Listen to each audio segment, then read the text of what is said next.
और आइए सीधा आपको लिए चलते हैं बीजेपी की प्रेस कॉन्फ्रेंस में। राहुल गांधी पर यह प्रेस कॉन्फ्रेंस है। अपने निजी कारण से न्यायालय के द्वारा सजा याफ्ता होने के बाद न्यायालय के विरुद्ध करते हुए दिखाई पड़ रहे हैं। इससे अधिक दुराग्रह और दंभ सत्याग्रह के आवरण में संभव नहीं है।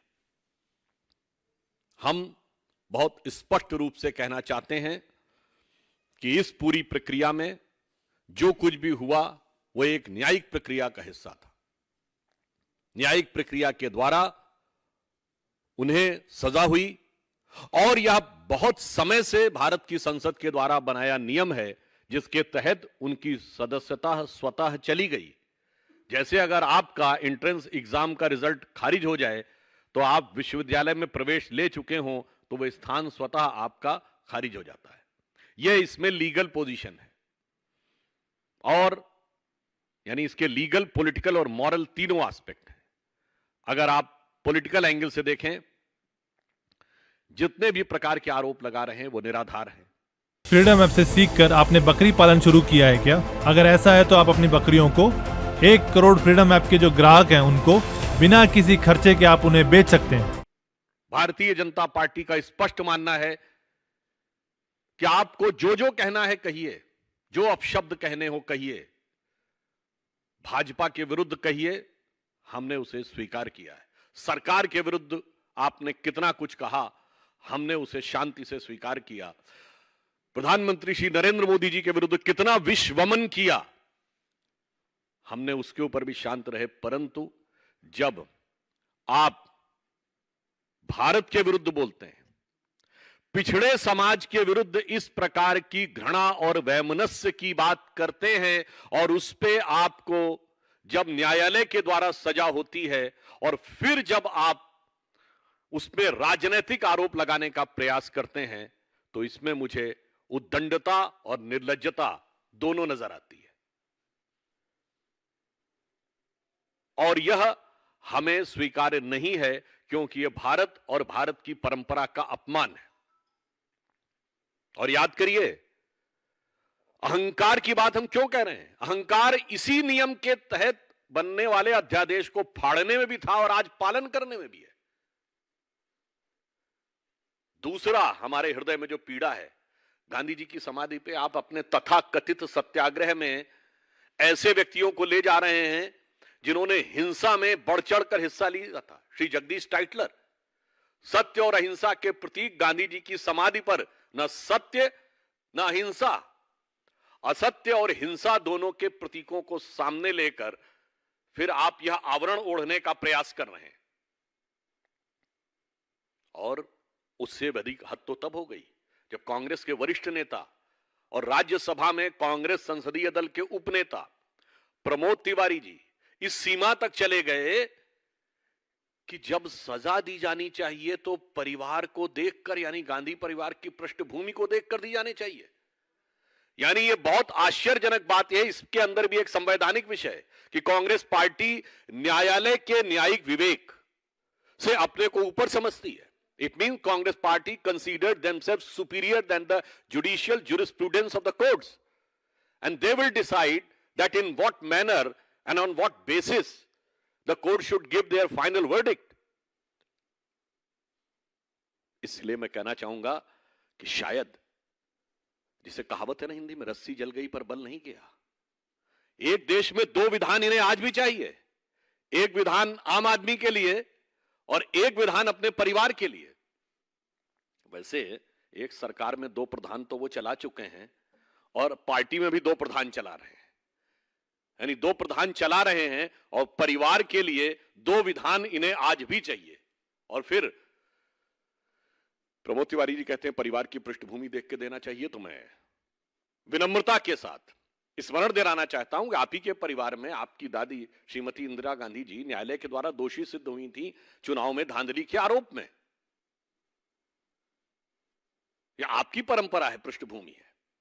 और उन्होंने अपने को उसके बावजूद इंडिया इज इंदिरा कहा था। श्री राजीव गांधी जी भारत के पहले प्रधानमंत्री बने थे जो बोफोर्स में भ्रष्टाचार के आरोप में आए थे और उन्होंने उसके बाद यह भी बोला था कि बड़ा पेड़ गिरता है तो धरती हिलती, यानी हजारों सिखों के नरसंहार को जस्टिफाई किया था। आपकी माताजी के छत्र छाया में चल रही सरकार में महात्मा गांधी की समाधि पर लिखे हे राम के राम को काल्पनिक कह दिया गया था। तो मान्यवर, किस पृष्ठभूमि की आप बात कर रहे हैं? पृष्ठभूमि तो और भी ज्यादा खतरनाक नजर आ रही है, और यहां पर विषय उससे भी ज्यादा है। भारत के पिछड़े समाज के प्रति इस प्रकार का दुराग्रह, और उसके बाद आप जिस बेशर्मी के साथ उस चीज का समर्थन कर रहे हैं वो दुखद है, पीड़ादायी है। ईमानदारी तो यह कहती थी कि आपको क्षमा याचना करनी चाहिए थी, और दुख की बात यह है कि ये जितने भी अपने को पिछड़े दलितों के अलंबरदार बनते हैं वो अचानक मौन साधना में क्यों चले गए? इतना बड़ा बयान, जातिगत अपमान पूरे पिछड़े वर्ग का किसी अन्य ने कर दिया होता तो पूरे देश में आग लगा दी होती, परंतु आज ऐसा लग रहा है कि ये सारे के सारे अलंबरदार मौन साधना में चले गए। बड़े आश्चर्य की बात है जो ये कहते हैं थे कि आतंकवाद का मजहब नहीं होता, वो दो सरनेम के आधार पे भ्रष्टाचार की जाति बताने लगते हैं। कितनी डुप्लिसिटी ऑफ द कैरेक्टर है इनमें। और मैं ये भी कहना चाहूंगा, शायद राहुल गांधी जी के लिए चोर शब्द बहुत भारी पड़ रहा है। 2019 के लोकसभा चुनाव में उनको इसी के लिए सर्वोच्च न्यायालय से लिखित माफी मांगनी पड़ी। मान्यवर, मैं कांग्रेस के नेताओं से कहता हूं, पृष्ठभूमि यह है, न्यायालय के द्वारा लिखित माफी मांग चुके हैं, न्यायालय के द्वारा बेल पर हैं भ्रष्टाचार के आरोप में, और न्यायालय के निर्णय को मिसकोट करने के लिए अनकंडीशनल एपोलॉजी मांग चुके हैं। तो आप किस पृष्ठभूमि की बात कर रहे हैं? इसलिए मैं सिर्फ यह कहना चाहूंगा कि यह सत्याग्रह किस लिए? मैं स्पष्ट कांग्रेस पार्टी से पूछना चाहता हूं, यह तथाकथित सत्याग्रह किस लिए है?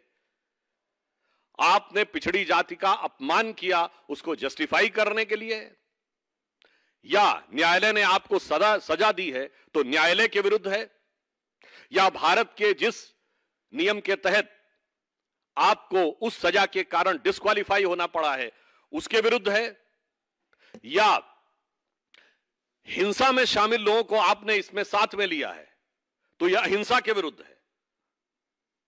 इसलिए मैं यह कहना चाहता हूं कि यह कोई लोकतंत्र के लिए नहीं है।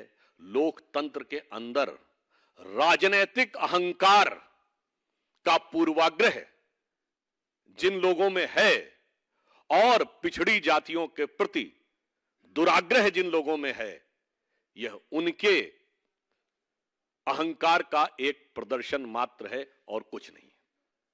और यदि मैं कहूं कि बहुत दुख की बात है, यह किसी भी भारतीय के लिए पीड़ा की बात है कि महात्मा गांधी की समाधि पर महात्मा गांधी के सत्याग्रह शब्द का प्रयोग यदि ये लोग करते हैं तो गांधी जी के सत्याग्रह और इस तथाकथित सत्याग्रह में उतना ही अंतर दिखता है जितना पंचतंत्र में भगत और बगुला भगत में। धन्यवाद।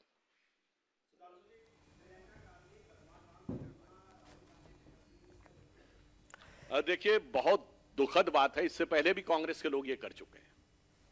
तो मुझे लगता है कि जिस भारत और भारतीय, मुझे लगता है ये तो वो लोग हैं, बताइए आज कहां बैठे हुए हैं? मैंने तो ये बात पहले बोल दी, गांधी जी की समाधि पे जिस पे लिखा हे राम। गांधी जी का राजनीतिक दर्शन था राम राज्य, नित्य का भजन था रघुपति राघव राजा राम, अंतिम शब्द था हे राम। और ये राम के मंदिर के खिलाफ खड़े, राम भक्त कारसेवकों के खिलाफ खड़े, राम को काल्पनिक बताने वाले आज अपने अहंकार को छुपाने के लिए भगवान राम के नाम का प्रयोग कर रहे हैं। इसीलिए मैंने यह बात कही, वही अंतर है जो भगत और बगुला भगत में है।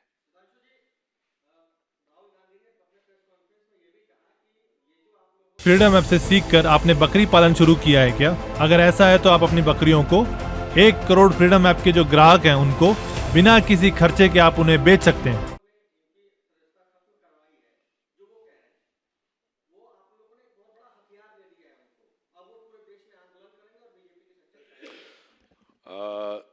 देखिए, मैं अन्यथा नहीं कहना चाहता, जिसको वो तथाकथित हथियार कह रहे हैं, ऐसे कितने ही हथियार वालों के तो वो साथ में खड़े रहे हैं। उन्होंने सहानुभूति व्यक्त की हथियार वालों के साथ और उस हथियार के द्वारा उन्होंने लोकतंत्र को घायल किया है। इसलिए मैं ये कहना चाहता हूं, बहुत साफ, पुनः मैं अपनी बात कर रहा हूं, वो साफ करें कि इनका तथाकथित सत्याग्रह किसके खिलाफ है। पिछड़ी जातियों का अपमान किया, उसको न्याय संगत ठहराने के लिए, for which they are doing this, they are trying to justify that what they have used the dastardly words against the OBC community, or they are doing this against the judgment of the court, or doing this against the law of the parliament, or doing this because they are incorporating people who are involved in the violence. India TV हर वक्त हर जगह download करने के लिए search करें India TV news Google Play Store या app store पर।